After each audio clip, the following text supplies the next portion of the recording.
నేను యుద్ధం విరమించుకున్నా అని చెప్పి ఈరోజు మోడీ గారు ట్రంప్ బెదిరిస్తే యుద్ధాన్ని ఆపేసి ఇవాళ బీజేపీ వాళ్ళకు ఏం చూసి తిరంగ ర్యాలీ చేస్తున్నారే? ఎవరి కోసం తిరంగ ర్యాలీ చేస్తున్నారు? యుద్ధంలో చచ్చిపోయిన సైనికుల గురించి ఒక్కసారి ఆలోచన చేసిండ్రా? పేల్గాంలో చచ్చిపోయిన భారతీయులైన అమాయకుల గురించి ఆలోచన చేసిండ్రా? యుద్ధం సందర్భంగా పాకిస్తాన్ పేల్చిన లాంచర్లతో కశ్మీర్లో చనిపోయిన సైనిక పౌరుల గురించి ఆలోచన చేసిండ్రా? ఇవాళ దేనికోసం బీజేపీలు తిరంగ ర్యాలీ తీస్తున్నారని నేను అడుగుతున్నా. ఆనాడు పాకిస్తాన్ మీ మీదకి వచ్చినప్పుడు మేం కావాల్సి వచ్చిందా?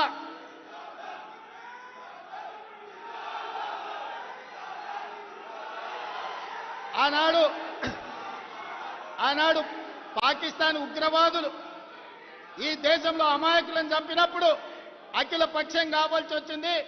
కాంగ్రెస్ పార్టీ అండగా నిలబడాల్సిన అవసరం కనిపించింది. కానీ ట్రంప్ బెదిరించగానే నువ్వు యుద్ధాన్ని విరమించుకున్నప్పుడు అఖిల పక్షాన్ని ఎందుకు పిలవలేదని మేము సూటిగా అడుగుతున్నాం ఈ దేశ ప్రధానమంత్రిని. ఇది నీ సొంత వ్యవహారం కాదు, నీ పార్టీ వ్యవహారం కాదు, ఇది ఎన్నికల విధానం కాదు, ఇది దేశ భద్రతకు సంబంధించిన విధానం. దేశ భద్రత విషయంలో యుద్ధం చేయాల్సిన సమయంలో యుద్ధం విరమించడం ద్వారా 140 కోట్ల భారతీయుల యొక్క ఆత్మ గౌరవాన్ని ట్రంప్ దగ్గర తాకట్టు పెట్టొచ్చి ఇవాళ గొప్పల కోసం ఉపన్యాసాలు బీజేపీ వాళ్ళు ఇస్తున్నారు తప్ప ఈ దేశ భద్రత పట్ల వాళ్ళకు పట్టింపు లేదు. పదే పదే చెప్పేది పాక్ ఆక్యుపైడ్ కాశ్మీర్ను మేము సాధిస్తామని. ఇవాళ నేను అడుగుతున్న బీజేపీ వాళ్ళని, పీఓకేను గుంజుకోవద్దని ఎవరు చెప్పారు? మేమందరం దేశంలో ఉన్న అన్ని రాజకీయ పార్టీలు 140 కోట్ల మంది మీకు అండగా నిలబడి పాక్ ఆక్యుపైడ్ కాశ్మీర్ను గుంజుకో, పాకిస్తాన్ ఓడించమని చెప్పినాం. బెలూచిస్తాన్ విడగొట్టి ఇంకో దేశంగా ఏర్పాటు చేయమని చెప్పినాం. బెలూచిస్తాన్ విడదీసే శక్తి నీకు లేదు, పీఓకే తెచ్చే శక్తి నీకు లేదు. కానీ ఇవాళ కాంగ్రెస్ పార్టీని మీరు విమర్శించడం ద్వారా ఏమి చెప్పదలుచుకున్నారని బీజేపీ నాయకులను నేను అడగదలుచుకున్నా. అందుకే మిత్రులారా, ఈరోజు దేశంలోనే పెద్ద కంటోన్మెంట్ మన పార్లమెంటు నియోజకవర్గంలో ఉంది. సికింద్రాబాద్ కంటోన్మెంట్ అంటే ఈ దేశ భద్రతకు గుండెకాయ. ఈరోజు ఇక్కడున్న సైనికులే ఈ యుద్ధంలో పాల్గొని ఈ తెలంగాణలో ముఖ్యంగా ఇక్కడ తయారు చేసిన యుద్ధ విమానాలే ఈరోజు యుద్ధంలో దేశం యొక్క గౌరవాన్ని నిలబెట్టినాయి.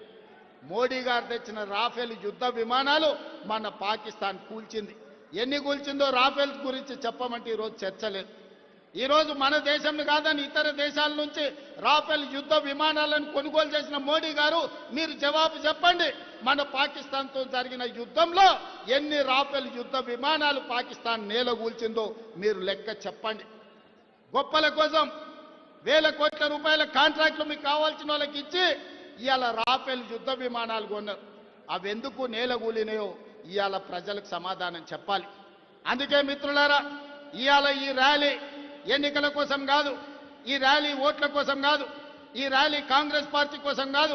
ఈ ర్యాలీ వేలాది మంది తరలి వచ్చింది ఈ దేశ సైనికుల యొక్క ఆత్మ స్థైర్యాన్ని నిలబెట్టడానికి, ఆత్మ గౌరవాన్ని పెంపొందించడానికి. మన యుద్ధంలో పాల్గొన్న సైనికులు మా వాళ్ళు, మా ఆత్మ గౌరవం సైనికులకు మేము అండగా నిలబడ్డామని ఇవాళ మల్కాజ్గిరి పార్లమెంటు ప్రాంతంలో వేలాది మంది కదం దొక్కింది.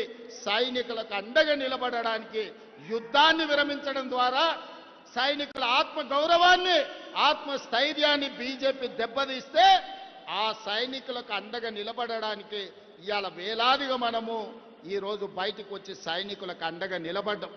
అందుకే ఇవాళ ఈ వేదిక మీద నుంచి ఎన్నికలు కాదు, దేశ భద్రత వచ్చినప్పుడు కాంగ్రెస్ పార్టీ దేశ భద్రతకు నిలబడుతుంది. ఆడొకడు ఈడొకడు తలమాసినోడు కాంగ్రెస్ ఏం చేసింది అని అంటాడు.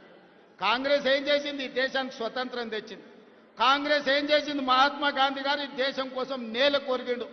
కాంగ్రెస్ ఏం చేసింది? ఈ దేశం కోసం ఇందిరాగాంధీ ప్రాణ త్యాగం చేసింది, ఈ తీవ్రవాదుల చేతుల్లో ప్రాణాలు అర్పించింది. కాంగ్రెస్ ఏం చేసింది? రాజీవ్ గాంధీ దేశాన్ని రక్షించడంలో ఈ దేశం కోసం సర్వం త్యాగం చేశారు. మోతీలాల్ జవహర్లాల్ నెహ్రూ స్వతంత్రం కోసం పోరాటం చేయడమే కాదు, నెహ్రూ 10 సంవత్సరాలు బ్రిటిష్ వాళ్ళు జైల్లో పెట్టినరు. వేల కోట్ల రూపాయల ఆస్తులు ఆనాడు దేశం కోసం సర్వం అంకితం చేశారు. ఇవాళ 75 సంవత్సరాల తర్వాత కశ్మీర్ నుంచి కన్యాకుమారి నుంచి కశ్మీర్ వరకు 150 రోజులు 4000 కిలోమీటర్లు మండు టెండల్లో మంచు కొండల్లో పేద ప్రజల కోసం పాదయాత్ర చేసిన రాహుల్ గాంధీ ఈ దేశానికి నాయకత్వం ఇచ్చడానికి 75 ఏళ్ల తర్వాత సొంత ఇల్లు లేని నాయకుడు ఎవరైనా ఉన్నారు అనంటే మన నాయకుడు రాహుల్ గాంధీ గారు.